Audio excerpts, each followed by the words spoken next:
Frontier Foundation, Finland. And she's going to talk to us about internet in Russia. This is a very interesting topic.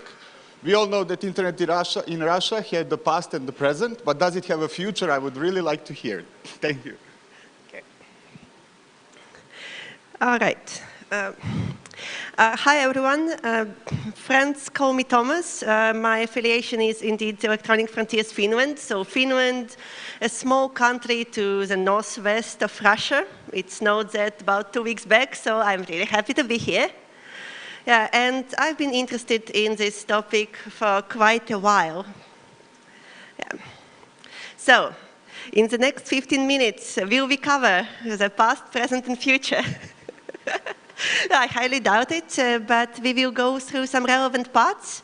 Perhaps they will be useful and a good introduction to the panel, which is coming next. All right. So, first things first, this is a rough estimate of the amount of users. So over 70% rate from the population amount and about 19 times the size of the Finnish population. So yeah, something to think about. Okay, and a bit more statistics. Here on the right, 2017-2018, you can see a jump of extra 3 million users, which is quite a lot. You can also see that the most popular content language on the internet is English, but yeah, the second most popular is Russian, and it has held that position for quite a while. All right. So, but we cannot move on to the present without looking at the early days. And I will start with a couple of stories I actually quite enjoy. And let's start with the April of 1984. So, what we know about that time, the Cold War is continuing. It's unthinkable for the Russian network to be connected to the Western one. So in April, and perhaps this is important, on the 1st of April of 1984, there's a message on Usenet, which is brightly announcing that now a system, a Soviet system called Kremvax, has joined the network, and now the Soviet government will answer all the questions people can have, right? Well, there's been quite a lot of discussion about it. This message was actually sent by a sysadmin in Amsterdam. And why was it believable? Because Amsterdam at that point was a central hub for European communications for networking. So yeah. Well, the fun thing here is that this message was actually taken seriously by Pentagon. And how do we know that that was not true? Because given the current political state, Pentagon would have stopped it and possibly unplugged from Europe. So, yeah, that is something. Well, a decade goes by, and we are in 1991. There's a connection going from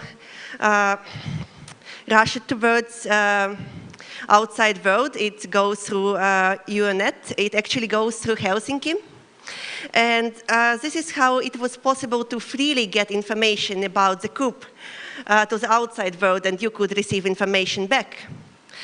What is interesting here is that other mass communications were banned, jammed. You know it perhaps better than I do. But this internet connection, it was completely overlooked. So either the government didn't know about it or didn't care about it. So it seems really, really improbable at this time, because we all know internet is a major political instrument. And that wasn't that long ago. All right, well, but moving on, I made a short timeline, and if I can say something about it briefly. So in the early stages, Russia or Soviet Union did make considerable contributions to the computer science, but the lack of information exchange, failures of manufacturing really stalled the progress. Okay, but perhaps the most formative years for the Russian internet was the 1990 decade.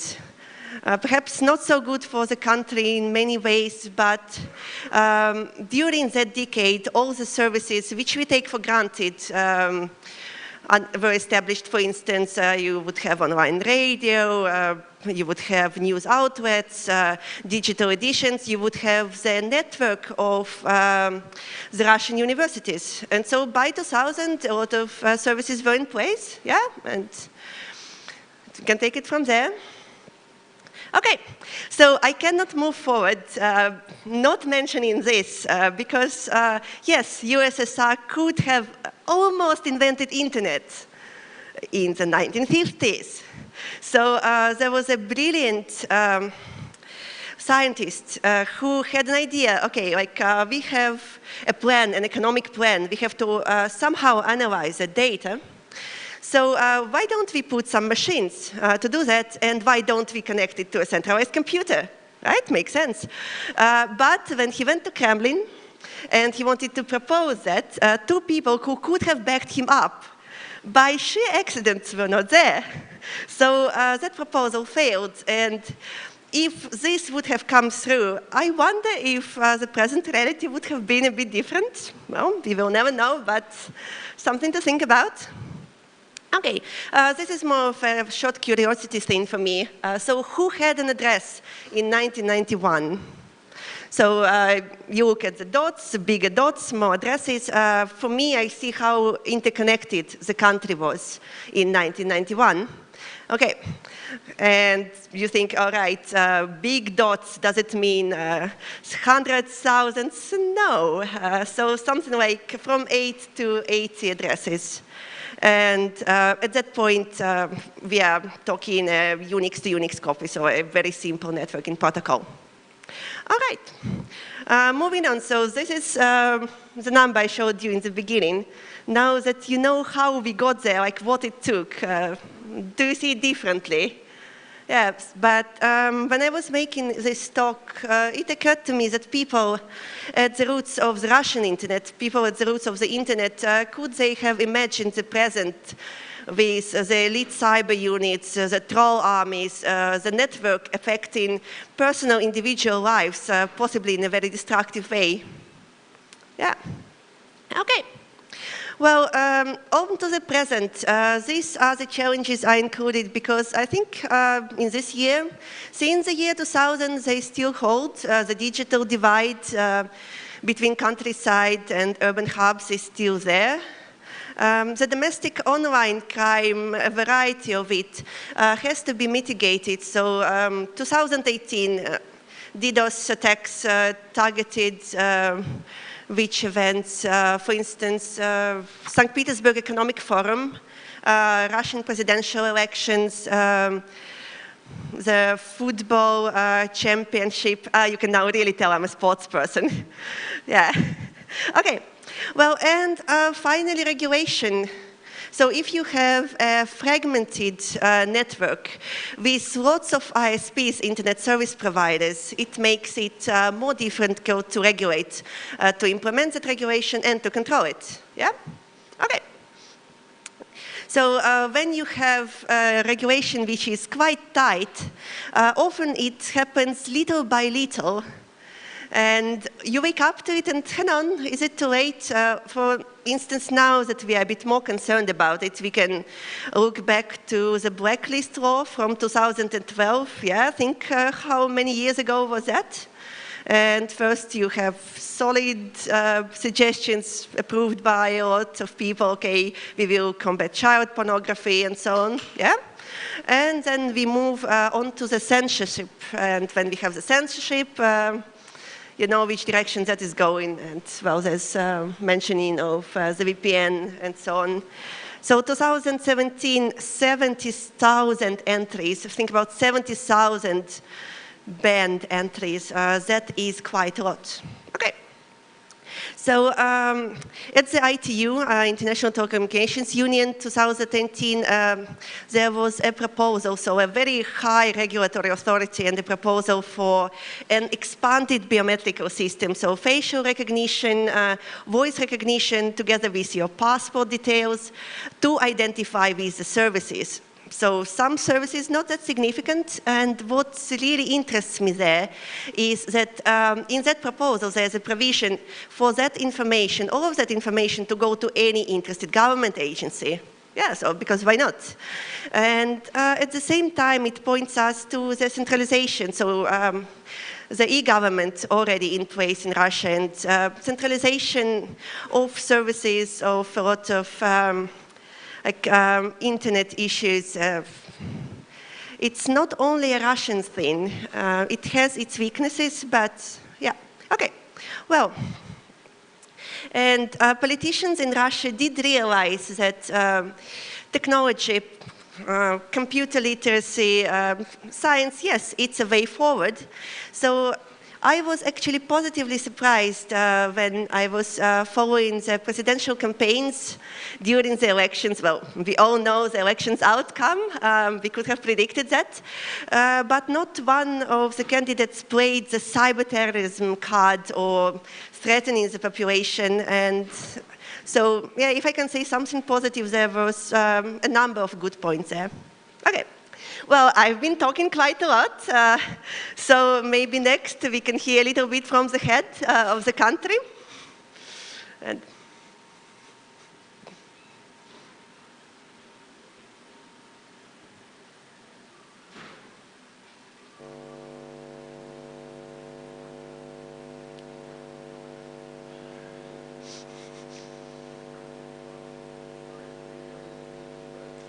not working? Yeah?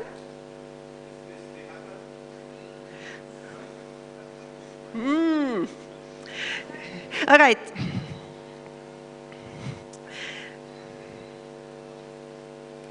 Oh. Okay. Can we have some sound? Can we restart with the sound? Okay.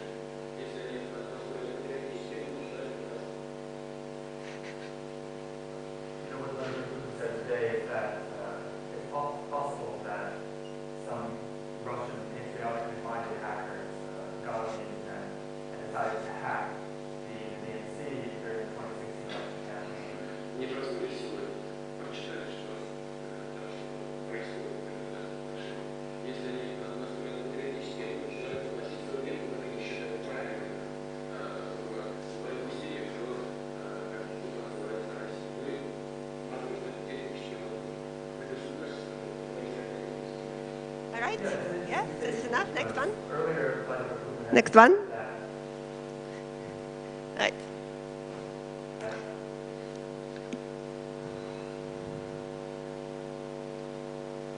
And there's one more clip, a very short one, and I really hope it works because it's a fun one. So let's wait. Yeah.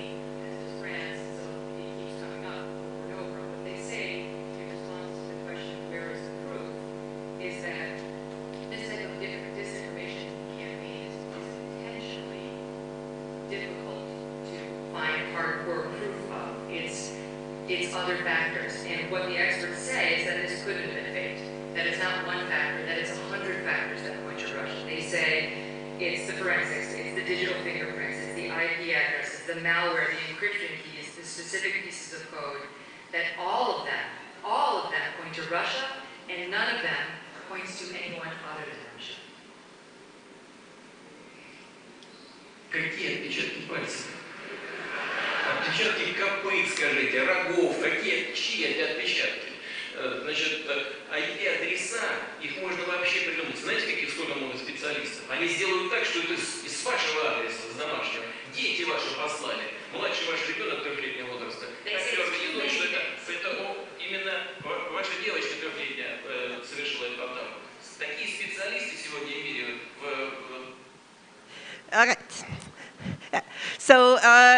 if you find this fun with a pizza at home, nothing beats that. But getting back to my slides, so what is he saying basically? Nothing is secure, anything can be hacked. How do you know it's us, right? Might be something else, might be someone else. And it's a very easy argument to make. And with all the news about the breaches recently, you think, yeah, can that be? But in information security, if you want to make a proof, it's not necessarily an easy one. It can be a complex one. You can have an amount of evidence which is substantial, not easy to understand. It doesn't mean that it's not a valid proof. So the question here is, but who should we trust with finding that proof?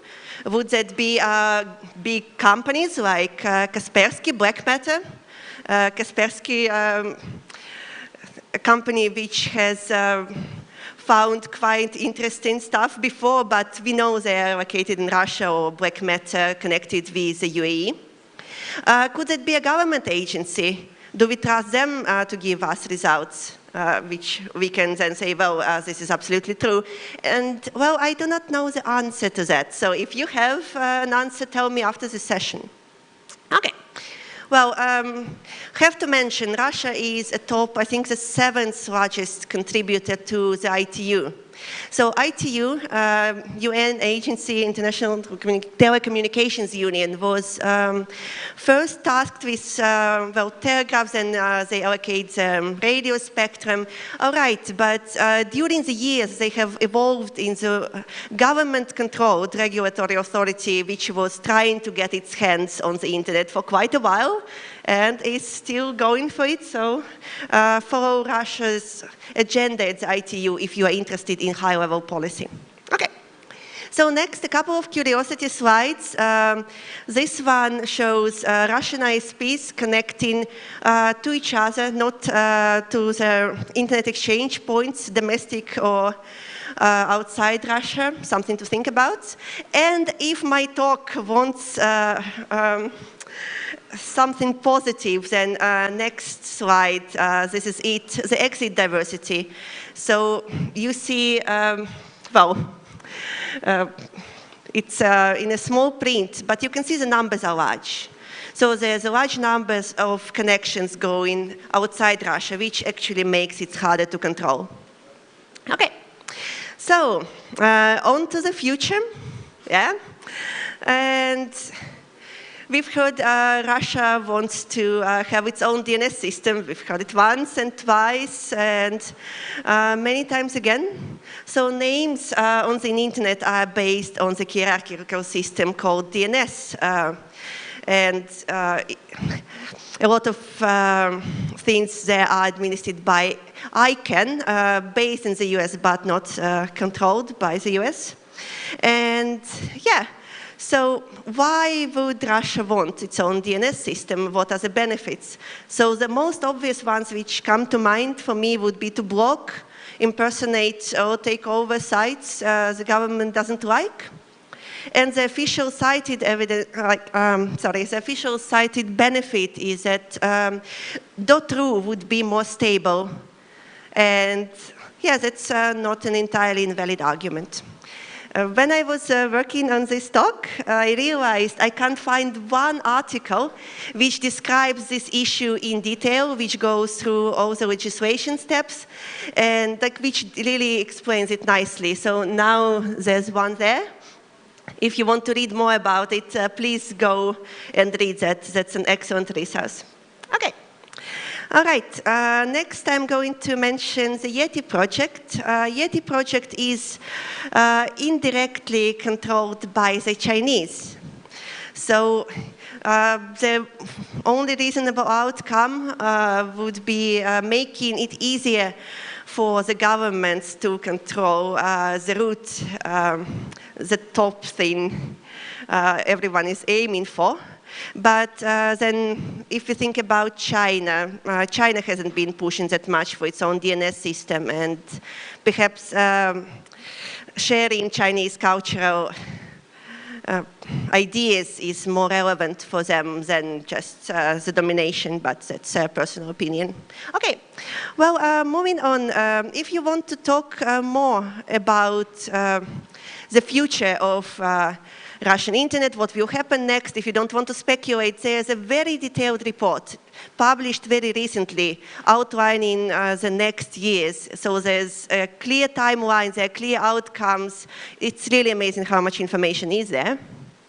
Okay, so yeah, that's it. So the scope of this talk is enormous. It took a village to point to different things which should be mentioned. And if you think I've done something very well, or if something was terribly, horribly wrong, please send me an email. I'm looking forward to that. And yeah, so next, if we have a discussion, if you know something interesting, if you want to add something, that is very welcome. You are welcome to ask and answer questions. And since I feel I've been talking and talking and talking, next I will ask you, so what would be your prediction, let's say like at the maximum of 3, what will happen to the Russian internet next and why? So does anyone have any guesses? And if we meet each other again in 5 years, we can look back and see if it was right or wrong.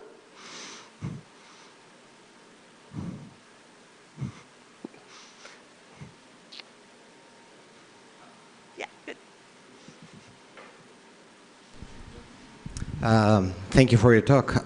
So I think that Russian internet just confirmed the trend for this whole separation of internets, and each country will have each internet as the separate market soon. And I think even now it exists already in Apple Store, in Google, Android, everywhere. So if you log in with your American account, you have one type of applications. If you log in with your Netflix Russia account, you have different movies totally. And so Russia will be just exporting this model to outside markets. And especially this is why they have special exports chapter in Yandex, which is in charge of adapting Yandex, Mail.ru, Rambler, Gazprom Media products to other countries. So I think we are facing very challenging future, and to get to ordinary Russians it will be more and more difficult and probably even impossible from outside. To add to that, some years back I seen a slide from I think the Free Software Foundation Europe, if I remember right, featuring the possible future of the internet, where you will have islands with small bridges which are tightly regulated, and I'm really hoping we will not see that. But yeah, thank you. It was a good input. Anyone else? We have 1 minute and 30 seconds. So if you want to ask or say something, be quick. Okay. Can I ask something? Yeah. Okay, because the Russians announced that they will do a test switch, or how to say, testing of their DNS system. So what do you think will happen if this is a successful test? Because we saw that there are 50% of the content that people search is in English. So what do you think will happen if their test is successful, and will it be successful? Can it be successful? Well, the test was announced to be made in April, and then I kind of never heard back on that. If you have, tell me. I couldn't find any results, so if something happened. Well, yes, yes it can, but I really hope it doesn't come to this. If you read the article I cited, there's a number of reasons some businesses would oppose it, and some other groups which kind of do not want that to go through. So let's hope that will be the case. All right. Well, I am always available to talk to after the conference. Thank you so much.